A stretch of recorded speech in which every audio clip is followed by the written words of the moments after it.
महाराज आपको क्या हो गया? हुआ कुछ नहीं है, जो दिख रहा है वो देखा नहीं जाता, ये ध्यान रखो। आप समझ रहे हैं क्या? नहीं? हाँ, वस्तुतः प्रभावना देहसत पैदा करके प्रभावना नहीं की जा सकती, ये ध्यान रखें आप लोग। बिल्कुल, मैं इसलिए स्पष्ट शब्दों में कहना चाहता हूँ, गुरुदेव ने 50-55 साल के भीतर जो कार्य किया है वह आज वर्तमान में देखने को नहीं मिल रहा है, और आप लोगों को कान खोल करके इस वातावरण को देखना चाहिए और आगम के अनुरूप अध्ययन करने का प्रयास करिएगा। मात्र शिविर लगाने का नाम प्रभावना नहीं, किंतु वो शिविर के अंतर्गत जो छात्र आते हैं, जो बैठ जाते हैं लोग, वो शिविर में भाग लेते हैं, उनको क्या परोसा जा रहा है इस ओर ध्यान देने की आवश्यकता है आप लोगों को। मुझे किसी बात का कोई भय इसलिए नहीं है क्योंकि आचार्यों की ये आज्ञा है और आगम की आज्ञा है। सत्य का प्रतिपादन करने के लिए कभी भयभीत नहीं होने की कोई आवश्यकता नहीं, क्योंकि धर्म का आलम्बन लेने वाला व्यक्ति कभी भी भयभीत नहीं होता। क्योंकि लौकिक क्षेत्र में बहुत सारे युद्ध खड़े हो जाते हैं। हमने सुना था ये यूक्रेन, क्या क्या बोलते हैं उसको, हाँ यूक्रेन और कौन सा, रूस, इन दोनों में सालों से लड़ाई चल रही है और उसमें मार काट के अलावा कुछ नहीं हो रहा है। सारे बिल्डिंगों को तहस नहस किया जा रहा है। उसी प्रकार का वातावरण यदि धार्मिक क्षेत्र में होगा तो ऐसी स्थिति में बहुत हानि होगी। बंधु, आप लोगों को ध्यान रखना चाहिए।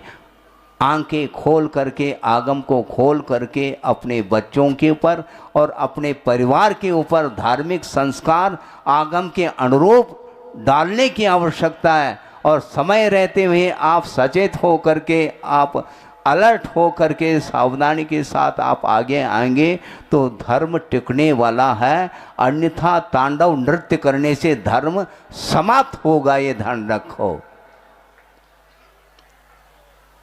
ये समय आया है, इसी को बोलते हैं अवसर्पिणी।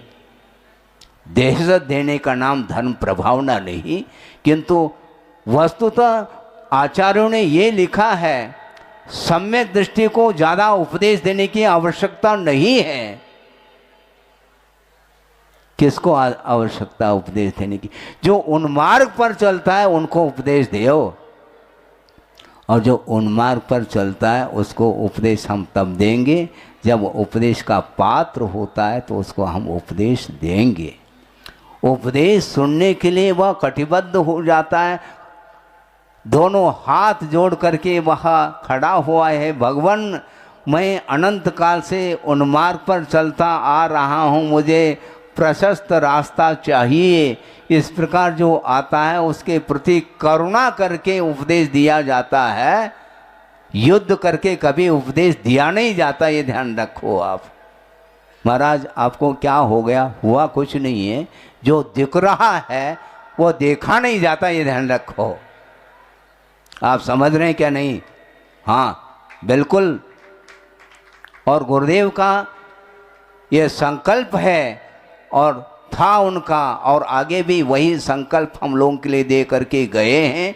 कभी भी उपदेश देते समय किसी का उपदेश के द्वारा अहित नहीं होना चाहिए, और उपदेश के द्वारा विघटन नहीं होना चाहिए समाज में। और समाज में यदि विघटन होता है उसका सारा का सारा श्रेय उपदेश देने वाले के ऊपर चला जाता है, ये हमेशा ध्यान रखिएगा। और आज मीडिया का ज़माना है, अनेक प्रकार के चैनल चल रहे हैं, और जिनवाणी भी चैनल है, और चैनल के माध्यम से जिनवाणी का प्रचार प्रसार जो किया जा रहा है वह आगम के अनुरूप होना चाहिए, अन्यथा बहुत जल्दी वह धर्म में, समाज में विघटन निश्चित रूप से आएगा। वस्तुतः हो क्या रहा है, आगम का अध्ययन कोई करता नहीं।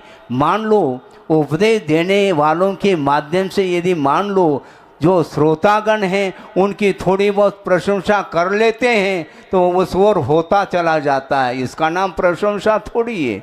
आचार्य महाराज ने ये कहा था कि वस्तुतः प्रशंसा भी जहर का काम कर सकता है। हाँ, अति प्रशंसा के माध्यम से व्यक्ति को अपनी ओर आकर्षित करने का जो एक भाव है वह वस्तुतः धर्म की प्रभावना नहीं कहला सकती। धर्म की प्रभावना का अर्थ भगवान ने जो प्रकाशित किया धर्म को, उसको हमें आगे बढ़ाना चाहिए। अपने आप को प्रकाशित होने का जो भाव है वह प्रभावना का अंग नहीं कहला सकता है, क्योंकि जनता ज़्यादा है और सारे बैठ करके जनता सुन रही है और हमारा कर्तव्य है, और गुरुदेव ने जो कर्तव्य हमारे लिए सौंपा है उस कर्तव्य को हमें करना है, और उस कर्तव्य के लिए आप लोगों का योगदान अपेक्षित है।